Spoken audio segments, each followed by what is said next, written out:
안녕하세요. 이번 벽산톡을 진행하게 된 철도통신팀의 박민규 사원입니다. 이번 벽산톡 시간에는 전기 분야를 중심으로 제 자신이 나무보다 숲을 보는 방법을 실천하면서 학문적으로 시야가 넓어진 과정 및 그에 대한 깨달음을 여러분들께 말씀드리려고 합니다. 미리 말씀드리지만 이러한 사항에 대해서는 개인마다 처한 상황이 다 다를 수 있음을 사전에 양지 부탁드리겠습니다. 저 같은 경우 2016년 첫 직장을 국가 R&D 분야로 처음 시작하였고 3년간 근무 후 퇴사를 하였는데 퇴사를 하는 당시까지도 업무를 바라보는 제 시야에 대해서는 그렇게까지 넓지 않았었습니다. 보시는 바와 같이 전기 안전에 대해서 국가 R&D를 수행하고 있는 사람이 안시 IEEE에 의한 접지 설계 기준도 모르고 한국전력에서 적용하고 있는 보폭전압, 접촉전압 등의 기준도 모르고 있었으니 지금 생각하면 전기 분야를 바라보는 제 눈이 얼마나 좁았었는지를 느끼게 되었습니다.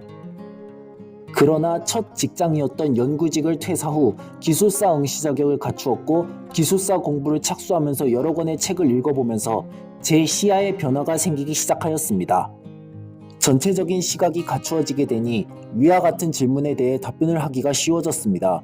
전기 분야에서 대표적으로 발전 쪽으로 예를 들면 신재생 에너지, 분산형 전원에 적용하기 위한 주파수 조정용 ESS라든지 송배전에서는 배전 개통 계획을 왜 해야 하는지 등 각 발전 방식의 특징 및 그에 관련된 논문, 한전 규정, 마무리로 결론 및 발전 방식에 대한 본인의 의견까지도 자유롭게 얘기할 수 있게 되었습니다. 위와 같은 문제들은 단순히 어떤 주제 하나만 알고 있다고 답변 가능한 것이 아니라 전력계통의 각 파트의 입장을 모두 알아야 답변할 수 있습니다.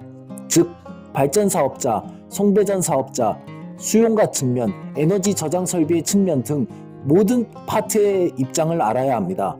이러한 전체적인 시각이 갖추어져야 현장의 컨설팅도 적절히 이루어질 수 있을 것이라고 생각합니다.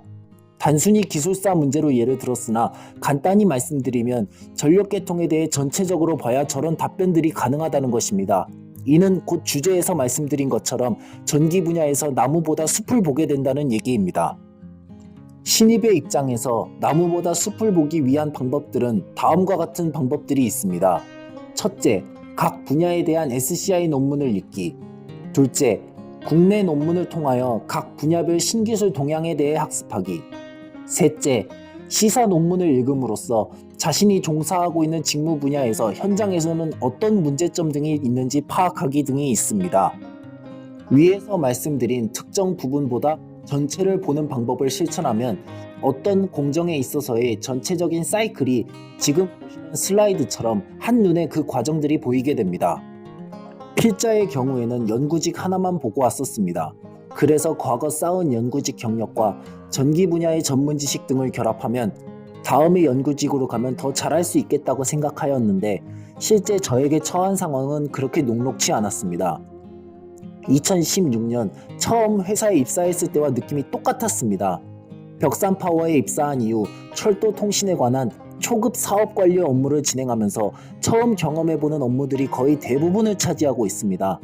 저는 아직 넘어야 할 산이 많다는 것을 매번 느끼는 것 같습니다. 제가 알고 있는 것은 학계의 자료들과 R&D 경력뿐인데 지금 보시는 PPT 화면에 나와 있는 것처럼 실제로 현장에 가서 무언가를 본 적이 없습니다. 이러한 결점을 해결하기 위해서 실무적인 내용 조금만 받쳐준다면 나중에 어떤 변수가 발생하더라도 즉각적인 솔루션 및 컨설팅이 가능할 것이라고 생각합니다. 지금 당장은 힘들지만 앞서 보여드린 것처럼 나무보다 숲을 보는 방법을 실천한다면 기업에서 원하는 아이디어 창출 및 수익성에 기여할 수 있을 것입니다. 꼭 종이 같은 것만 자원이 아닙니다. 학교 IP를 이용해서 SCI 논문 및 기타 국내 학회 논문을 공짜로 다운받을 수 있는 것도 자원이라면 자원입니다. 역량은 가장 가까운 곳에서 넓힐 수 있습니다. 단지 너무 가까운 곳에 있는 나머지 주변의 감사함을 망각하며 살아왔을 뿐입니다. 주변을 잘 돌이켜보면 역량을 넓힐 수 있는 방법은 얼마든지 있습니다. 여기까지 해서 이번 벽산톡을 마치겠습니다. 경청해주신 모든 분들께 감사드립니다. 지금까지 철도통신팀 박민규 사원이었습니다.